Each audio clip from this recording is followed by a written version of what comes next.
Fence Post. Good afternoon, Grain Valley. This is another episode of The Fence Post. My name is Jason Fenstermaker. My co-host is Matt Nevels. And we are joined today by the one and only Andrew Bellemere of Drew's Diesel. Andy, how's it going? Oh, it's going. Another day. Well, you know, I wanted to have you on here because, like me, you were kind of dumb at some point and thought, I should start my own business. Oh yeah.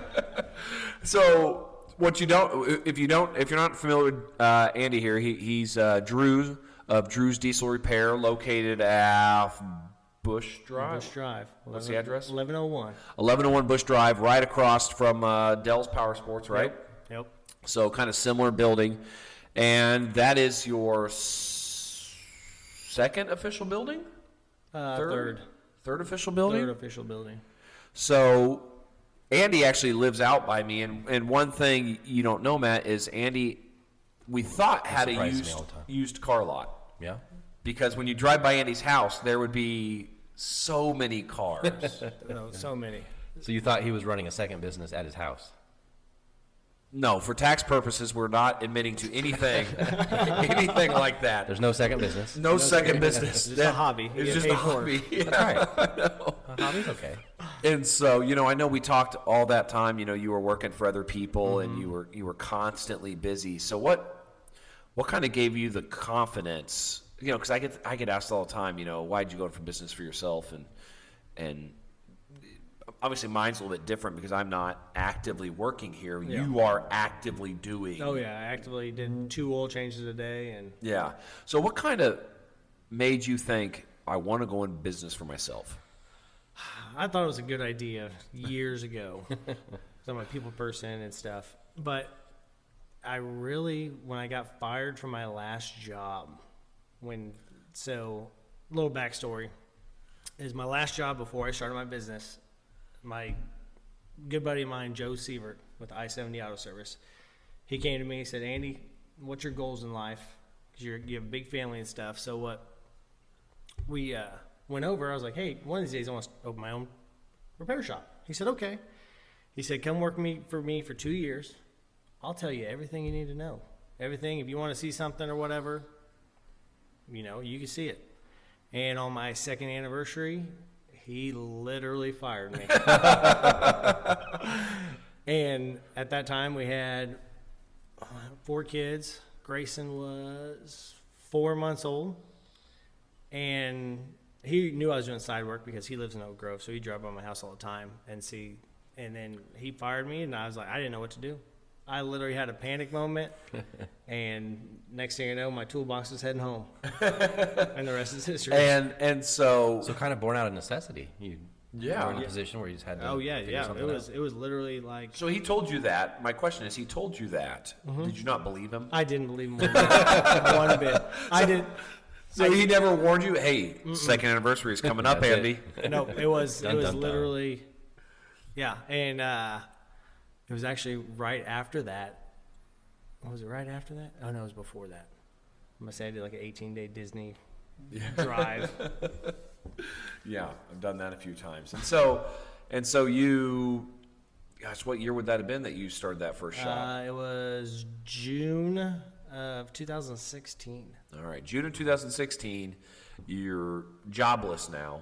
I'm jobless. Yeah. You know you're good at what you're doing, and you know your hobby in your yard could, if you could just find a place to do it. Oh yeah, and that was over the years I did it out there. Snow, rain, out in the driveway. Most of those trucks wouldn't fit in my garage at the time. But yeah, after that I think June, July, August, I worked out of the house still. And I got to the point where I'm going to have to find something. And so where was I'm trying to remember where your first place was. 1102 Casey Boulevard, right in front of that boutique there on the outer road, or right where that boutique is. Yeah, where that's right. Beyond Fitness. Beyond Fitness. Right yes, there, yes. Yes. And you outgrew that fairly fast. Yeah, very fast. That was, what was it, 1,800 square foot? Yeah, and then you moved up to the second location. Yep, behind. On Pamela. Yep, 1,200 Pamela. And you were busting at the seams there fairly quickly. But Yeah, it was probably two and a half years. and then you built this place. Yeah. And And I'm busting. and you're busting at the seams here too. So 6 or 7 years in, and you third location. Third location. I went from it was about 1,800 square feet to about 12.5. Yeah, impressive. it's and can house concerts too. Oh yeah, in events. In events. We know somebody, maybe Joe Duckworth. Maybe we give her name and Oh yeah. Well, I'll tell you what, Andy doesn't necessarily probably like to hold events in there because then you got to move everything out, everything away, That and clean. and clean. Yeah, we moved. What was that Sunday after the Coyote tournament? I moved 72 vehicles back into where they need to be, and had it ready for 7:30 Monday morning. And how long does that take? About 4 hours. Oh my goodness. We have it down to the science of where things need to go and stuff. But yeah, there's a lot of trucks. Wow. A lot.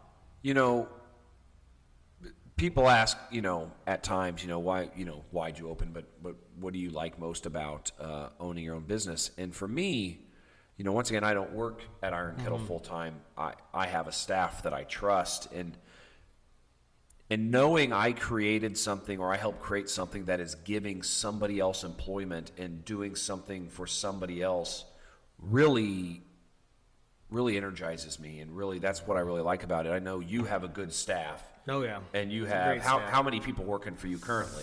I just hired 2 more, so there's 9 of us. Man, I'm telling you right now, every time I see that ad on Facebook, come work for a great company and all this. Don't work any Fridays. Yeah. No week or half day on Fridays, sorry. No weekends. The week of 4th of July off paid between Yeah. Christmas and New Year's. I'm like, I want to apply. And then at the bottom it just says some experience required. And I'm like, damn. That's where you're out. I know he knows how little I know of cars. Everybody's trainable. Yeah. Everybody, as long as you work Well, hard you at say it. everybody. Yeah. I don't know about Jason. We've come a long way when we would swap me building your wife's stuff and you changing my brake pads. And you'd be like, Jason, I can't believe you drove on these. I'm like, well, it sounded like I was dragging a branch. You're like, I thought it was fine. That cross you made's still on the wall. Nice. Nice.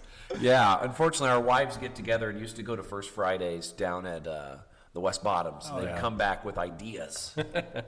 Hey, we have this idea. Those kind of ideas. Yeah. And so Drew's Diesel is 2016, so this will be the 7th year? 6th year? Yeah, 7th it'll be year? 7 years in June.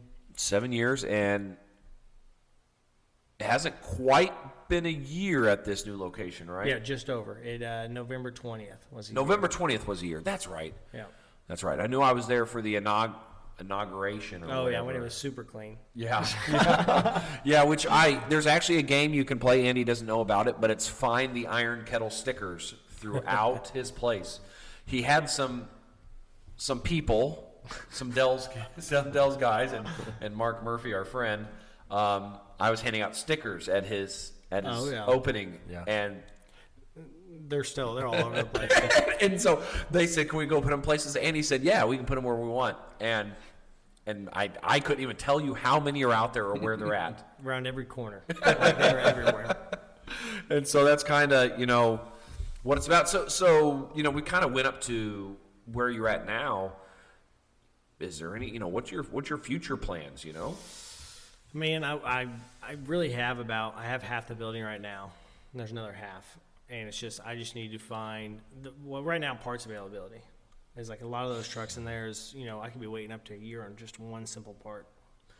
And I know, like anything, people are frustrated by the supply chain issue and all that. And you, kind of like me here, we're the customer interaction. Oh, yeah. They come to us. Oh, yeah. You're They the got face. it. Oh, yeah. Hey, why don't you have this type of food anymore? That's because it was too hard to get. Oh, I don't believe that. Yeah. Well, okay. And so the same thing with you. Hey, can you fix my truck? Yeah, but this one little part that keeps it running, I can't get that right now. Oh, yeah. Oh, yeah. They They don't want to hear And that. it's always friendly. oh, it's very friendly. Very. But They would never get angry. No, never hang up on you, slam the door. No. But I'd ask you how you deal with that, but I deal with it differently than you. You sleep on your piles of money like Scrooge McDuck, and I drink. So we obviously handle it a little bit differently. Everyone has their way. Everyone has their way. But knowing that it's not personal. No, it's not. It does. I take it personal sometimes because I don't like to make people angry. No. That's the hard not word. to. It's hard not to, and then you feel bad, and then especially me, just like that your employees don't care about your business like you care about yours because that is your name. Yeah. It's your baby. So if someone's angry, I usually have anybody I stop it, and then I personally take care of it because that's my customer, and I need to deal with the issue, and no one else does. And that's why I do all the Google reviews and check that. I know you're big on Oh yeah, Google reviews, the and Google, all that AdWords. stuff. Yelp. Yeah, and I had somebody the other day review us, and they just gave us like 3 stars and then said nothing. Oh yeah, no, that's I'm like, man. That was me, actually. I'm like, put 1 star and rip us. yeah. So I at least know what to fix. Don't put Yeah. 3 stars and nothing. Yeah, that's the worst. Like, And okay. then that's the only review they've ever left. And Yes. you're like, Yeah. or they put something stupid. Yeah. And then it's just like, ugh. And that's what, and I know you deal with this, that's what people don't understand is word of mouth is huge in this community and huge for small business. Oh yeah. And we go above and beyond as small business owners to try and appease everybody. And you can't. No, you can't. I've tried for years. And if you're trying to make everybody else happy, there's going to be one miserable SOB, and that's going to be you. No matter what. oh yeah. And so you can't make everybody happy, but you can just know, kind of like, I've known you for long enough now, you're just doing the right thing. Oh yeah. Yeah, that's the thing. Be honest. Yeah. Like we did in a truck the other day. I called the dude and I was like, dude, put it in your truck. Well, it'll be fixed by the time you pick it up, but I want you to know. I could have not even told him, Yeah. but I just don't. I'm not that kind of person. No. And I know, Matt drives. What do you drive, Matt? Well, I don't think we need to get into cars here. Well, yeah. There's no reason to get into cars with a car guy here. I formerly, I had a long commute in the morning before I came to Grand Valley, before I worked at Grand Valley High School, and so I needed a car with good gas mileage. Served my needs. Yeah, and it's nice. It's cute watching Matt get out of it. No, I drove a Kia Optima for a while. Oh yeah, I remember that. Thing. Yeah. Oh A yeah. little bit different than a hatchback Rio. Yeah, just a little bit. But the hatchback is kind of sporty looking. It's almost like, That's why I chose it. yeah. I thought it made me look hip. Yeah, so obviously you're called Drew's Diesel Repair, but you've kind of switched, I won't say models a little bit, right? Because you still want to be known for being a diesel mechanic. Oh yeah. No, the only reason I started that is because when I first started, there wasn't a good shop around. There are guys that throw parts at it, and I want to accurately diagnose it and just get I get a great feeling when that happens. But at all our other locations, we put 5 trucks in my last location, and it was full. Yeah. But now, how we have it lined up, each bay has a door. So it literally, we do oil changes on everything. So oil changes, brakes, we've done switch to 100% cars too.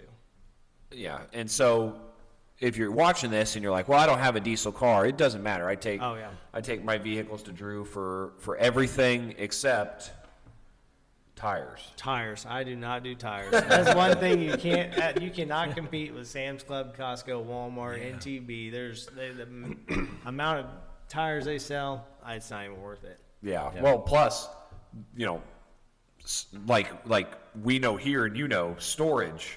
Oh, Tires aren't the smallest things in the world. And so what's funny is, your margin or your markup on the smallest solenoid compared to a large tire, it's not much different, but those things take up so much space. And then you got to dispose of them, and then the state has a special tax on it, and who knows what the storage would be because I couldn't throw them outside. And tires aren't different, right? I mean, there's no, one tire fits every vehicle, so you only need a few sets. Oh, no, there's so many different types of tires. So like the tire that a Kia Rio would have, the same that a truck would have. That would be the only comparison you have to a truck, and the answer is still no. Just a little bit smaller. So what is, I've obviously dealt with you for a while, and I know probably the thing I think you take the most pride in is when somebody brings you a vehicle and says, I've taken this to many shops and they don't know what's wrong with it. Oh yeah, that I will literally drop everything I'm doing and fix that truck right then and there. That is just I don't know. Yeah. Yeah, it's like a puzzle to My be solved. pride. Yeah. It's just You're like, yes. give me that one. Is there very often that you can't figure it out? I think I've only been beat probably 4 or 5 times. Wow. Which in almost 7 years is less And than it's- one it's- year. And I've lost a lot of money because I'll get to the point where I will not stop. I will keep digging and digging and digging to get that truck figured out or car. And so when you did get beat, was it just because it couldn't be fixed, or A couple of them were like, one of the last ones was the guy's cruise control quit working. Well, when we updated the ECM, the driver in the software was not in there. So I literally had to send it to Dodge so Dodge could call their engineering department and get this script rewritten and put back in there. And I couldn't physically do it. yeah? But that's also got to make you feel a little bit better too. That It does. You're But like, still, hey, it's just like, hey, Dodge, listen, you got to fix this, And so I know that's right there. That is the exact reason why I don't drive a Dodge anymore. oh, they're all junk. It don't matter what they are. I suggest a Kia Rio. Any car can be great, or any car can be bad. Oh yeah. Right? And I know, you over the years just talk about what's the easiest ones to work on. Because the best car is the one running. It doesn't matter what it is. Oh yeah. And so, and that's another thing about, your type of business. My type of business, people are excited to come here to relax. Yes. Not very many people bring you things for fun. In a relaxed way. In a relaxed way. Yeah. Hey, man, I was just driving down the road and my just check in the engine light neighborhood. came on, and now I have no idea what the screeching is. I thought it'd be fun. It just sounds like a couple $1,000s, but it'll be okay. Yeah. And people think, the price of milk, just milk has gone up. With the chip thing and everything else, the price of everything has gone up. Batteries, steel. Oh, man. Well, if you're in the area and you got diesel and not Tesla, right? Not Tesla. Not I can't Teslas, do but Tesla. but you can do eco-friendly cars. Oh yeah. So anything short of an electric vehicle, Drew's Diesel does a little bit of everything over there on Bush Road, north of 70. Even a Kia Rio. Even a Kia Rio. Even a Kia Rio. If the hatchback has an issue, you can fix that. Oh yeah. Is it red? The hatchback does it, though. It's silver. Oh man, I was guessing. I'm shocked it's not red. You hear Kia Rio, I'm like, oh, red. Red. I don't know that. Well, I appreciate you coming on our little talk here. So hopefully, people, if you have a chance, check him out if you need to. Obviously, he's up for the challenge if you have that car that nobody else can be fixed. Oh yeah. For Andy, Matt, myself, thank you very much, and have a good evening, Grand Valley. Bye. The Fence Post.